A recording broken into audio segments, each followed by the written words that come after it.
Welcome back to 2010 preview for the state cross-country finals out at Little Everglades Ranch in Dade City on Saturday. KB, we're up to Class 3A.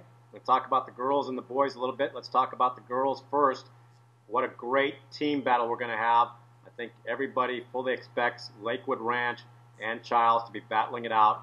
How do you see the 3A girls going down? Well, it's going to be a very good individual race, too, on top of the team race. You know, your team race separated by less than 10 points at the pre-state invitational between Lakewood Ranch and Childs. So you know that's definitely going to be a tight race like last year. Childs has the experience, but Lakewood Ranch has a very good pack. Childs will outscore them a lot through two runners, but Lakewood Ranch's pack will offset that, and it'll just be, the decision will be whether they offset them enough to steal the state title from Childs. Childs has won the last two state titles in 3A, so they're going for the three-peat. In my predictions, in third place I have Fort Walton Beach. In second place I have Childs. And in first I have Lakewood Ranch. I think Lakewood Ranch has enough to upset them. I look for them to have a pack of girls in the low 19s, and should be enough to win it. And then the individual battle, you've really got, 5 or 6 girls that'll be in a front pack. Look for that pack to be together through about 1.5 to 2 miles. I look for Carly Thomas and Lily Williams from Childs to try to push the pace. They're both strength runners, so they don't want to leave it for a kick. And in 5th place, I have Olivia Ortiz. She got beat at Region, had an off day, but it's a very tough course, and I think the state meet course will suit her a little bit better. In 4th, I have Carly Thomas of Childs, last year's state champion in 3A. And in 3rd, I have Grace Vandegrift, who's been running very well, been consistently in the low 18s, 1820s. In 2nd, I have Duranisha Lott. She was 2nd in the region to Lily Williams. Hung strong for a while before, Lily Williams really broke her and broke the race open. So your 3A girls individual champion, I have Lily Williams.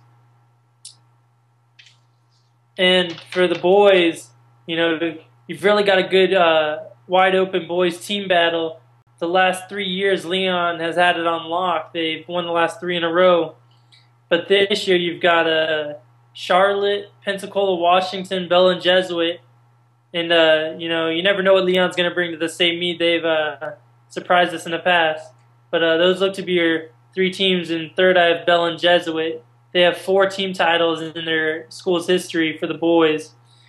Well, they're an all-boys school. But in 2nd, I have Pensacola, Washington. They won a state title not too long ago in the early 2000s. And they've been running really well. They're led by a young runner, Jacob Kotick. And Peter Frick has been running really well as of late, the senior. So look for them to try to, steal the state title. They're going to be hungry. They didn't run really well last year at the state meet.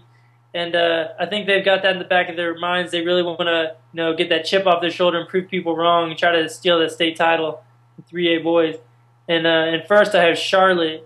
If Cardillo and Schnull, if they have, really good races and they're both in the top 5, they're going to be tough to beat. They ran well early in the season. They have a good top 5 under 16:30. But if any of their top 5 have an off day, Pensacola, Washington will be there to win it. And in the individual race, in 5th, I have Jacob Kotick from Pensacola, Washington, young gun. Look for him to maybe win a state title or 2 before it's all said and done. In 4th, I have Ryan Schnull from Charlotte. He's a good speedster. If the race is close, if there's a pack coming up that final hill, he's going to pick up a lot of places because he's got great leg speed. In 3rd, I have Elliot Clemente. Every year, seems like he kind of comes in under the radar. I don't know how because he's Elliot Clemente. But look for him to surprise some people at the state meet. Maybe give Jimmy Clark a run for his money for a while. And then 2nd, I have Tyler Cardillo from Charlotte.